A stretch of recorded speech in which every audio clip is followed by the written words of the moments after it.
Yeah, this film's screenplay could be taught in film schools, and maybe it is, but and I think a lot of that came from just how difficult it was to crack the story on this movie. Like, it took years, and there were multiple times where they just weren't making headway, and Disney threatened to shut down the production. Mm-hmm. And so I feel like what they finally ended up with was just this tight, perfectly constructed film. It's only 88 minutes long. Every second is necessary. Each scene is doing multiple things, setting up, paying off, and just there is absolutely no wasted space in this movie. Just every scene is vital and doing something interesting and fun. Mm-hmm. Yeah, you got it. Now, I also want to talk a little bit about the humor in the movie, and some of my favorite jokes in this are just some of the really subtle jokes, and I don't quite know why they are so funny. Maybe it's just the delivery and the wonderful voice talent that they got in this. But I mean, like, one of the things that gets me the biggest laugh every time I watch this is when they're trying to rescue Buzz with the barrel of monkeys. And they're like, we need more monkeys. And the dinosaur's like, I don't have any more. That's the whole barrel, right? Like, and I don't know why that line just cracks me up every time I hear it. And the monkeys aren't working. It's just these weird little plays on the words and how they work, but I'm going to chalk it up to the delivery of the character actors, because, I mean, like, the dinosaurs, Wallace Shawn, who I absolutely love as Grand Nagus Zek on Deep Space Nine. I think he's a marvelous actor, not used enough. Most people would know him from The Princess Bride. Inconceivable. But yes, as Star Trek fans, me and Brandon know him as Grand Nagus Zek. That's right. Nobody likes Princess Bride. What are you talking about? Yes, no, that's a good movie, too. Who else do we got? We got Jim Varney as the dog. Ernest himself, right? Yes. Ernest himself, right? And yes, I Will Die on This Hill, Ernest Goes to Camp is a 5-star film. Okay. Who else we got? We got the guy, Ratzenberger, played the pig. Yeah, John Ratzenberger. Don Rickles. Yeah, Don Rickles is Mr. Potato Head. Yeah. And who else do we have? What's her name from Bo Peep? She was in Ghostbusters. Oh, Annie Potts is Bo Peep. Yeah, that's true.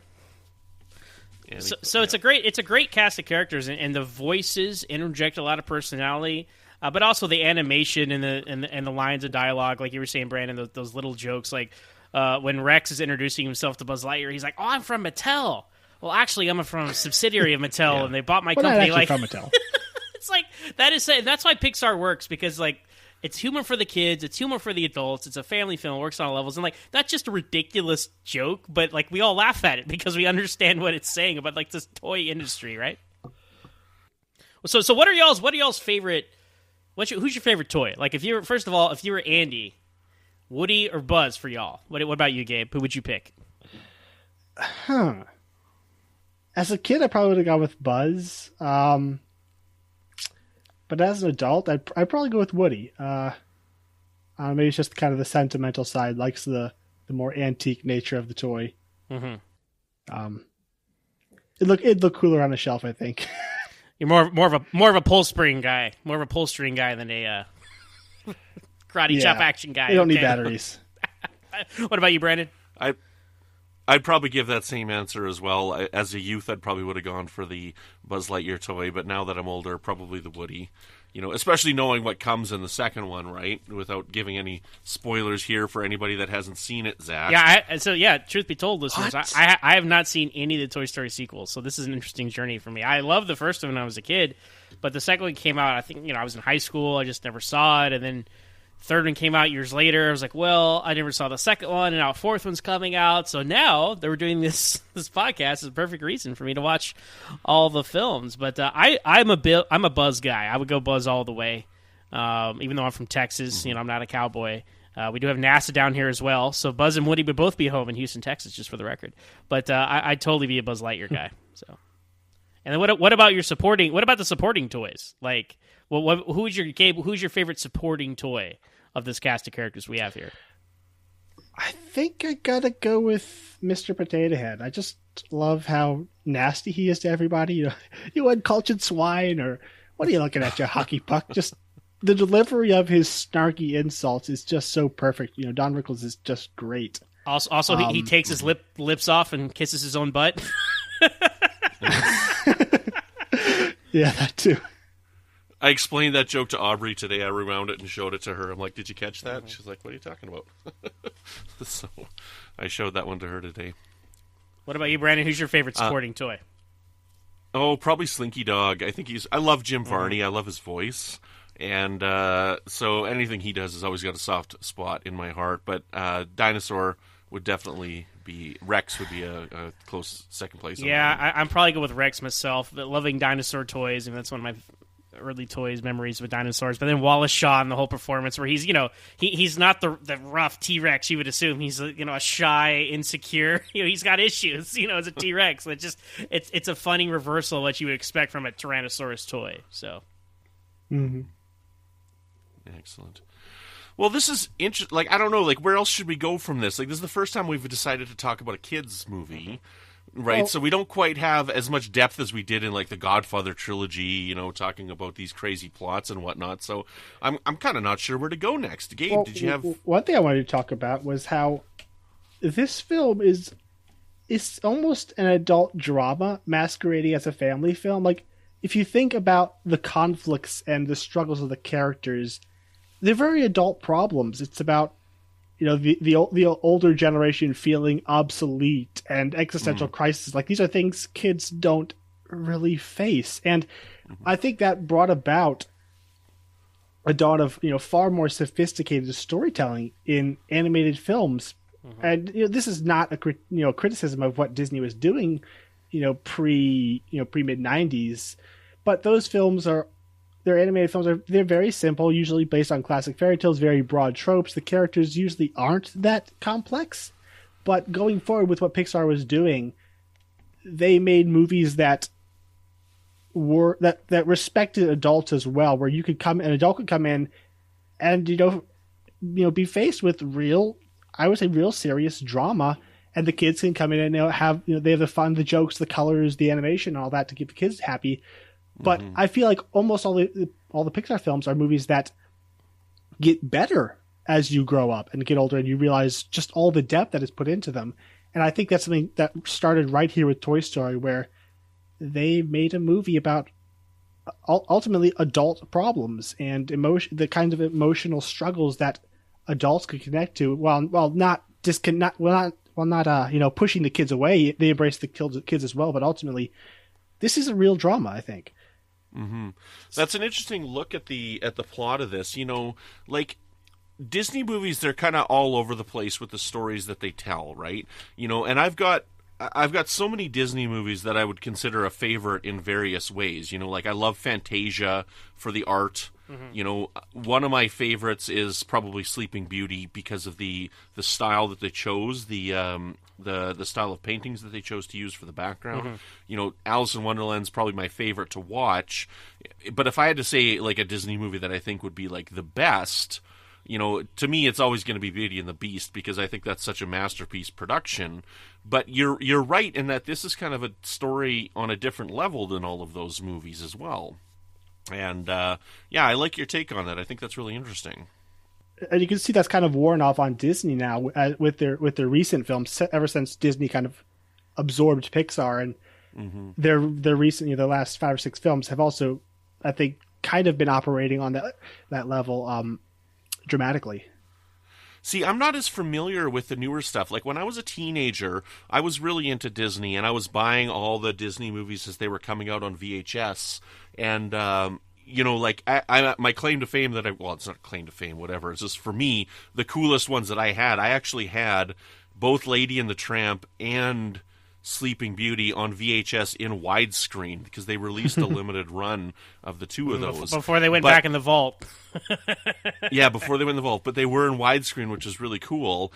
But it was really around the year 2000 when I really kind of stopped seeing all the new Disney films. Now, I have young daughters and stuff, so I've seen a handful of movies here and there, but I don't really know some of their newer stuff. I haven't seen any of the Cars movies, right? I haven't seen The Incredibles.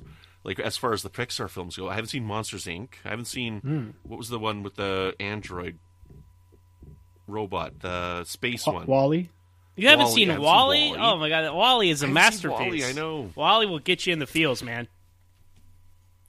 Yeah, I got it. I know that. I'm sure I'll get to them eventually. By having, I'm surprised actually that we haven't seen them yet with the kids, right? But I don't know. Yeah, it's just I'm not as familiar with some of their newer stuff. Yeah, there's a couple that are just okay, but Monsters Inc., Finding Nemo, The Incredibles, Up, Ratatouille, Inside Out, Coco.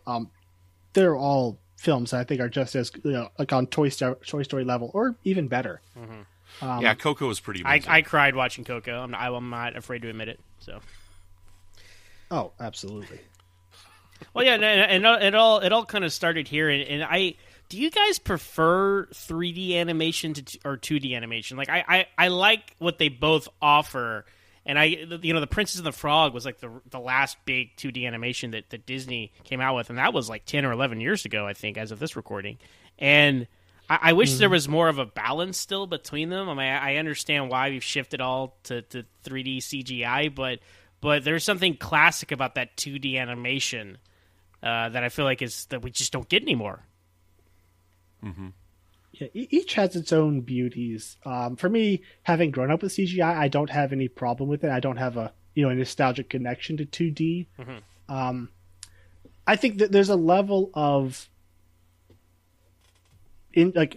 just complexity that you can do with CGI and a sense of scale and space that and quote unquote realism that CGI can give you that 2D simply can't.